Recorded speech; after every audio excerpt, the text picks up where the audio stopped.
안녕하세요. 김민정 목사입니다. 오늘은 새가족 부원들의 팀워크를 어떻게 다지면 좋을지에 대해서 이야기를 하려고 합니다. 사실 사역을 할 때 그 팀워크가 상당히 중요하거든요. 그러니까 사역자가 이제 그 봉사하시는 분들과 마음을 나누고 뭔가 하나 되고 싶은데 어떻게 해야 될지를 잘 모르는 경우가 많이 있습니다. 대체로 뭐 어떤 경우에는 뭐 정말 그 출장 뷔페를 시켜다가 이렇게 잘 대접하는 경우도 있고, 또 어떤 행사의 날에 선물을 주는 경우도 있지만, 생각보다 그런 선물이나 그런 식사 대접 같은 것이 그렇게까지 효과를 거두지는 못했던 것 같아요. 저 같은 경우에도 뭐 무슨 장로님 댁에 모여서 레크레이션도 해보고 뭐 뷔페도 차려보고 뭐 여러 가지 그 전에 해왔던 루틴에 따라서 해봤었는데, 그게 이제 전과 후가 그렇게 많이 달라지지 않더라고요. 결국에는 제가 사역을 할 때에도 변화를 느꼈던 경험이 있는데, 어떤 경우에 그게 효과가 좋았었는지를 함께 나눠보도록 하겠습니다. 첫 번째는 개인적인 기도 제목을 나누고 기도할 때 조금 가까워지는 것을 느꼈어요.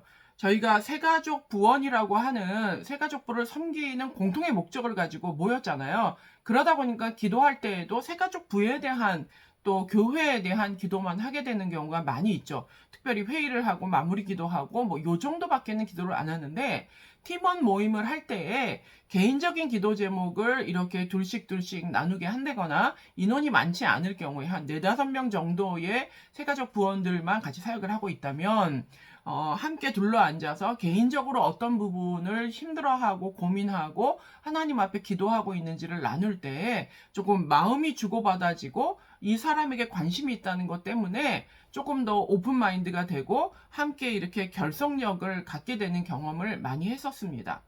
두 번째의 경우에는 외부에서 만나서 즐거운 시간을 가질 때 또 많이 친목이 되고 팀워크가 생기는 경우를 경험할 수 있는데요. 아주 멀리 가지 않더라도, 또 혹은 식사를 하더라도 조금 그 외부에 나가서, 또 혹은 경치가 좋은 곳이라든지, 또 그냥 두런두런 개인적인 이야기를 나눌 수 있는 환경에서 같이 식사를 하고 차를 마시고 하면서 업무적인 일보다는 조금 개인적인 접근으로 리프레시를 하고 좀 친해지고 개인적인 대화를 나눌 수 있는 시간을 갖는 것이 훨씬 더 교회 안에서 나누는 것보다는 비업무적인 공간, 비업무적인 나눔, 교제, 이런 것들의 효과가 좋은 것 같습니다. 세 번째는 이제 새가족부라고 하는 것을 나누는, 우리가 이제 뭐 한 달에 한 번 회의를 하거나 그런 시간을 정기적으로 갖잖아요. 그럴 때 업무적인 지시를 하고, 이거는 이렇게 해주세요, 이 팀은 이렇게 해주세요, 이런 지시보다는 어, 본인이 사역을 하면서 느끼는 보람을 나누게 하는 거죠.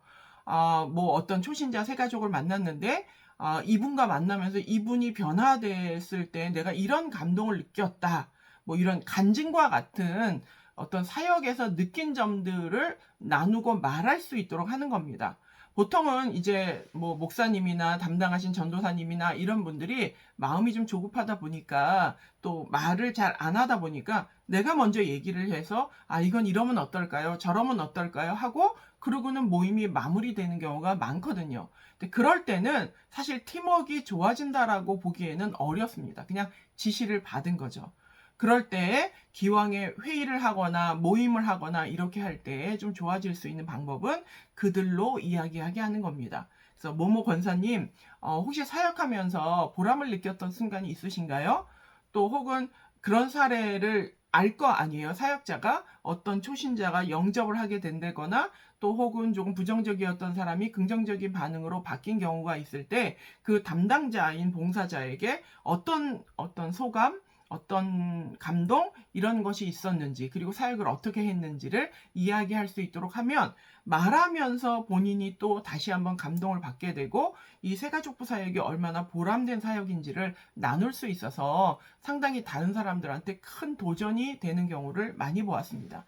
개인적으로 저 같은 경우에도 처음으로 이제 그런 간증을 할 수 있는 시간을 오픈을 했는데, 의외로 손 들고 나와서 간증을 하는 분이 있더라고요. 그리고 그분이 나와서 간증을 할 때에 저뿐만이 아니라 많은 사람들이 눈물을 흘리고 때로는 반성을 하고 '와 저렇게도 열심히 할 수 있구나. 나도 저런 보람을 한번 느껴보고 싶구나.'라고 하는 그런 어떤 큰 감동, 동기부여가 되었습니다.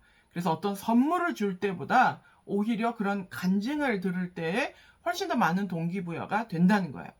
사역자들이 꼭 명심하셔야 되는 것은 봉사자들이요, 교회로부터 어떤 대가를 받고 싶어서, 대접을 받고 싶어서 봉사하기보다는 내가 받은 하나님의 은혜가 크기 때문에 그것을 하나님 앞에 돌려드리기를 원하는 게 첫 번째 동기이기 때문에 그들로 가장 많은 것을 느끼게 하는, 내가 하나님 앞에 돌려드렸구나, 이것이 의미가 있구나, 내가 영혼을 건졌구나 라고 하는 것을 확인할 수 있는 작업을 하도록 시간을 배려하는 것이 좋다는 겁니다. 그래서 사역자가 담당 사역자가 말을 많이 하기보다 이거를 맡은 사람들이 긍정적인 감동의 피드백들, 간증과 같은 이야기를 나누게 할 때에 가장 큰 동기부여가 되고 팀워크가 생긴다는 거 기억해 주시기 바랍니다.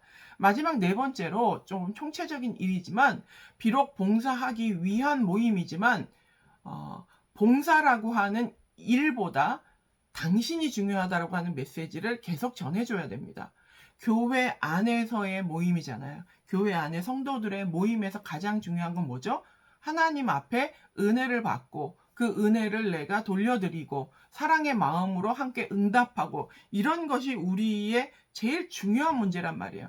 근데 자칫 또 교회가 큰 규모일수록, 일꾼이 적어서 일이 많을수록 사람들이 이렇게 일 중심적으로 자기를 다루려고 하는 사역자를 만날 때에 가장 많이 실망하게 되고, 내가 지금 뭐 하는 건가 하는 의구심을 갖게 될 수 있다는 겁니다. 그들에게 다시 원동력을 돌려주려면 사역자가 나는 일보다 당신이 더 중요합니다 라고 하는 메시지를 계속해서 전해주는 것이 필요하다는 거예요. 그런 의미에서 사실 오늘 얘기했던 첫 번째 개인적인 기도 제목을 나누는 것도 그렇고, 일이 아니라 외부에 나가서 그 사람들이 교제를 나눌 수 있도록 돕는 것도 그렇고, 또 사역을 간증하도록 하는 것도 마찬가지의 관점입니다. 그 사람에게 결국에는 영적인 보상이 되고 하나님의 은혜를 더 많이 경험할 수 있는 계기가 되는 것이어야지, 이게 내가 이 사람을 일 하나당 사람 하나 이렇게 일중심적으로 사람을 보고 있지 않다는 메시지를 계속해서 줄 필요가 있다는 겁니다. 네 가지 정리해 볼까요? 개인적인 기도 제목을 통하여서 그 사람의 개인적인 사정에 관심을 가지라. 외부에서 만나서 조금 일과 별도로 친근한 시간을 가지고 수다를 떨 수 있는 개인적 친분의 시간을 가져라. 세 번째는 사역에 관한 이야기를 나눌 때 간증처럼 본인이 사역에서 느꼈던 보람을 나누게 하라. 네 번째, 언제나 일보다 사람 중심으로 그들을 대접하라.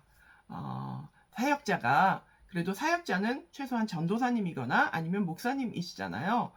성도를 대하는 기본적인 태도는 언제나 동일하다고 생각합니다. 봉사를 위해 모였지만 늘 그 한 사람 한 사람을 위하여서 소중히 여기는 마음으로 할 때에 오히려 훨씬 더 팀워크가 다져진다는 사실 기억하시기 바랍니다. 오늘도 승리하십시오.